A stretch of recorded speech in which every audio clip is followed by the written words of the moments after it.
the early 1980s, the NFL belonged to the old guard, and the Dallas Cowboys were the standard. Championship experience, a winning culture, and always in the big game. But in San Francisco, a young team was starting to rise, and on one January afternoon, they finally broke through. The 1980s were a decade of change, louder music, bolder style, a new kind of confidence. But the NFL still clung on to tradition. Ground and pound football, vertical passing, and winning in the trenches. Then, Bill Walsh introduced something new. They called it the West Coast offense. Most teams in the early 80s were built around power running and deep throws downfield. This was an era of physicality. This 49ers team was built different from what the league was used to. Instead of constantly throwing deep, the 49ers focused on short, quick passes, slants, timing routes, and fast decisions. The idea was simple. Move the ball in small pieces, control the tempo, and let receivers create yards after the catch. In a lot of ways, the short passes replaced the run game. It was precise, disciplined, and at the time, it was something new. Defenses weren't built to stop that. They were built to stop the run and defend deep throws. They were built on size and not speed. And at the center of it was a young quarterback still finding his place in the league, Joe Montana. Drafted in 1979, a third-round pick out of Notre Dame.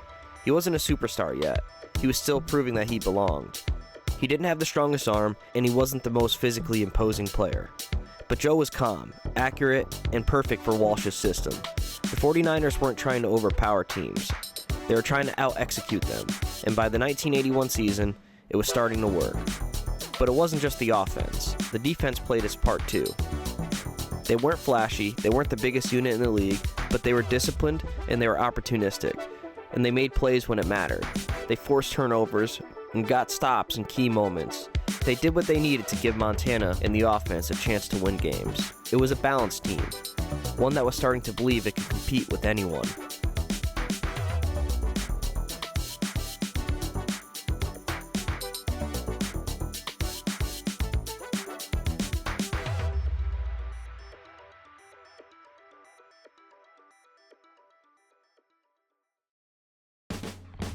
On the other side stood the standard of the NFL, the Dallas Cowboys, America's team. Built by Tex Schramm, a man who didn't just run a football team, he built an empire. Luxury, entertainment, and branding before branding was even a thing. The most recognizable star in sports. By the early 1980s, this wasn't just a good team, this was a team built on winning.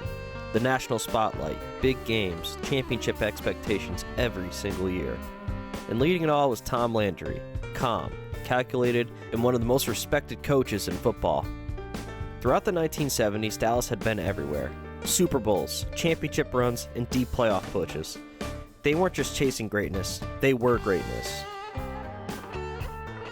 Offensively, Dallas played a very different style than San Francisco. Where the 49ers relied on timing and short passes, the Cowboys built their offense around balance and physicality. They ran the ball to set everything up.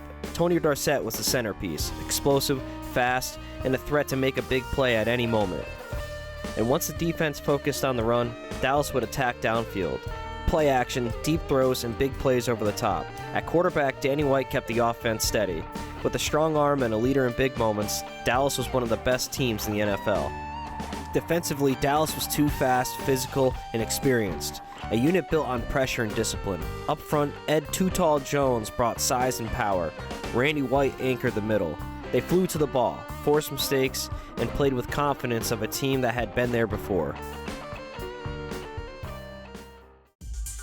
Everybody talks about the weather, and here's the way it shapes up. January 10th, 1982, Candlestick Park, the NFC Championship Game. The wind cut across the field as the two eras prepared to collide. Hi, everybody. I'm Vin Scully. Welcome to Candlestick Park. In the words of Herb Caen, the great San Francisco columnist, it's more like the box that Disneyland came in. With me, a fellow who knows all about the euphoria of victory, particularly in the Super Bowl, Hank Stram. The Dallas Cowboys, America's team.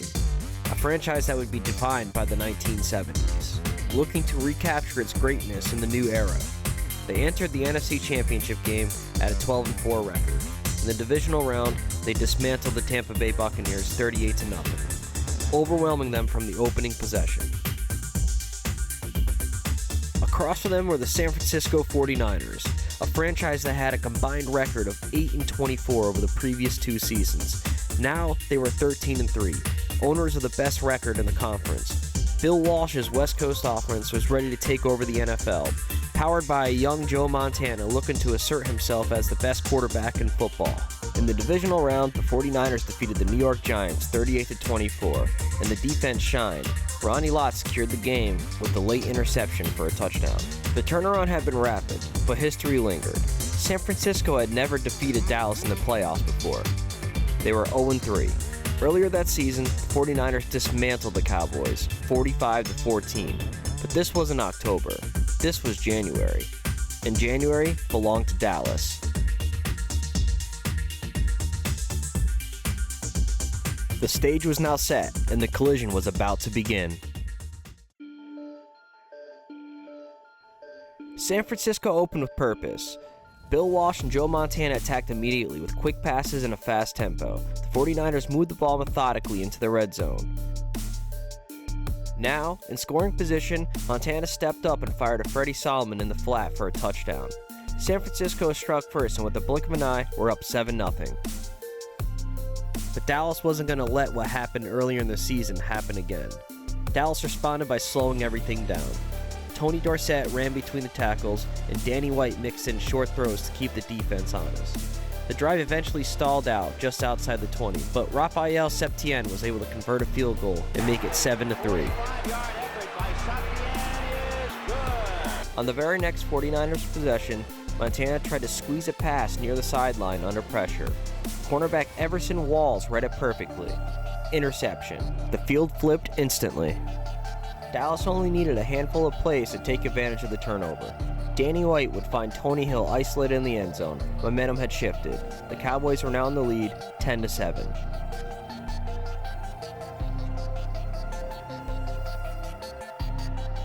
The 49ers now entered the second quarter trailing. Montana didn't retreat. He answered with a controlled drive built on timing and patience, short completions and smart decisions.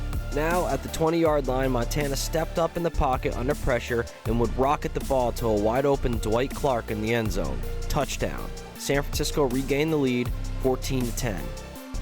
After a penalty erased a Ronnie Lott interception, Dallas found themselves on the goal line, and they would find a way to cap it off with the Tony Dorsett touchdown from 5 yards out.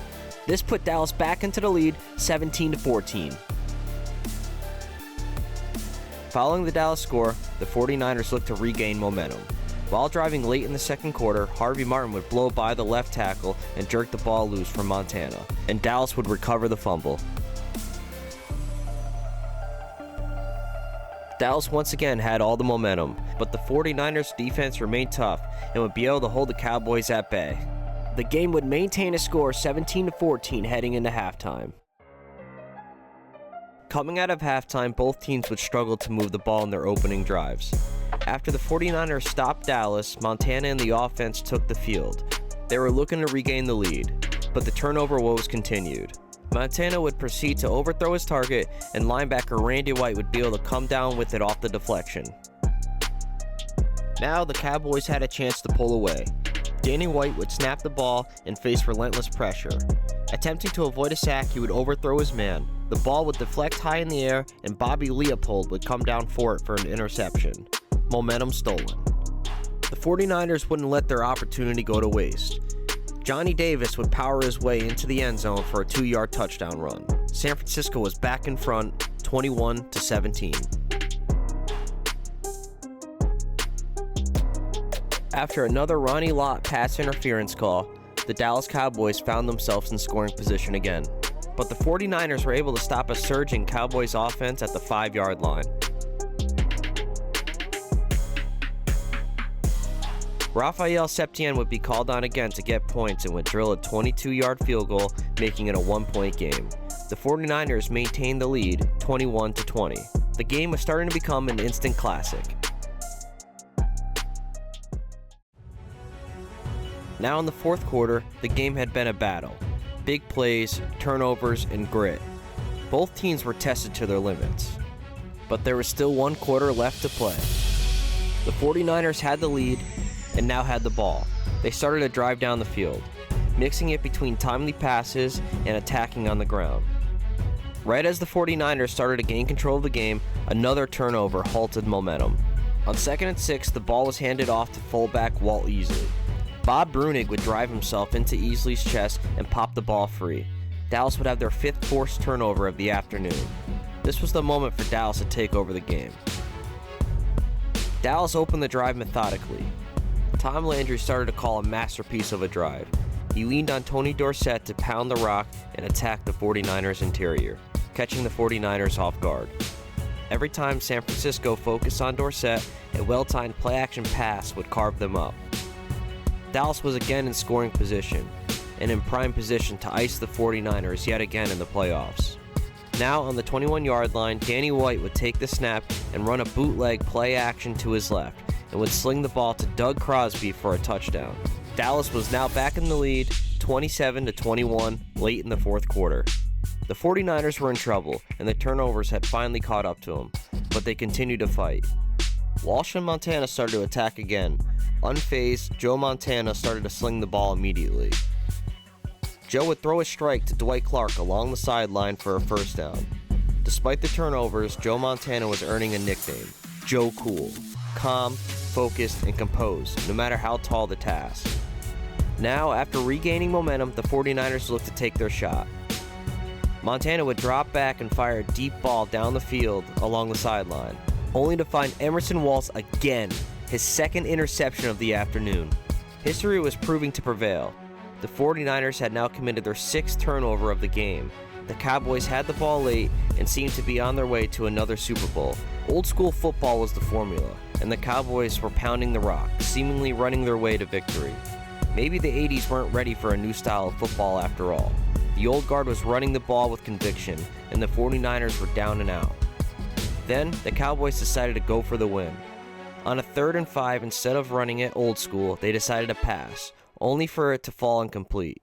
The defense had stood tall like they had all year, and now gave Joe Montana one last shot to win the game. With 4:54 left, the 49ers took over at their own 11-yard line. Joe Cool had arrived. Montana walked into the huddle without fear. Dallas was in prevent defense and had backed into softer coverage, looking to protect against the deep ball, so San Francisco attacked underneath. Lenville Elliott opened the drive with a run into space, setting the tone for the drive. Then the 49ers went to the air. Montana would find Freddie Solomon for a first down. Joe Cool had his offense on the move and continued to attack. After a few big runs, Bill Walsh would dial up a game-breaking play. Montana to Elliott to Solomon. Solomon to the 45, to the 40, down at the 30. The improbable was starting to take shape. On the next play, Montana rolled right and found Dwight Clark near the sideline, just outside the red zone at the 25-yard line. Joe Cool had the 49ers' destiny in his hands, and he would complete another big pass to Freddie Solomon just outside the goal line at the 11. Now there was only 1 minute remaining in the game. Bill Walsh wanted to end the game here. Montana dropped back and fired towards the corner of the end zone. Incomplete. The 49ers would then go to the ground game. The Cowboys' defense would stop them short of the first down. It was now 3rd and 3 at the 6-yard line. 58 seconds left on the clock, and everything was on the line. And of course, for the upstart 49ers, they're 6 yards away from Pontiac. 3rd and 3. We'll see a pickup sometime on the right side, possibly. Montana looking, throwing in the end zone.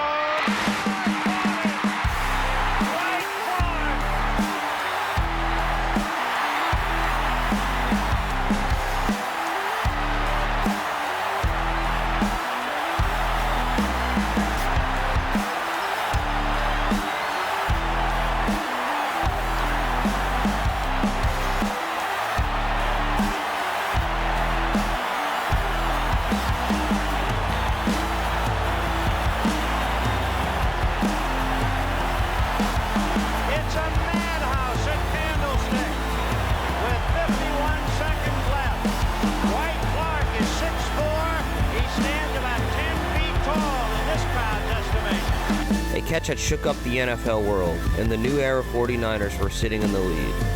Candlestick was rocking, and the 49ers would go out to close out the game. The new age of football had taken down the old guard. A new era, a new decade, a new generation was born. That play didn't just win a game, it sent San Francisco to its first Super Bowl. 2 weeks later, inside the Pontiac Silverdome, the 49ers defeated the Cincinnati Bengals 26-21 and captured their first championship in franchise history. In the years that followed, the roster kept evolving and championships kept being raised. In 1985, a young receiver named Jerry Rice arrived, another piece in what was already growing into a dynasty. The 49ers would go on to become the team of the decade. In the 1980s, they would win 4 Super Bowls: 1982, 1984, 1988, and 1989. Montana, Rice, Walsh. And it all began that afternoon at Candlestick, with one magical throw and one special catch. The catch.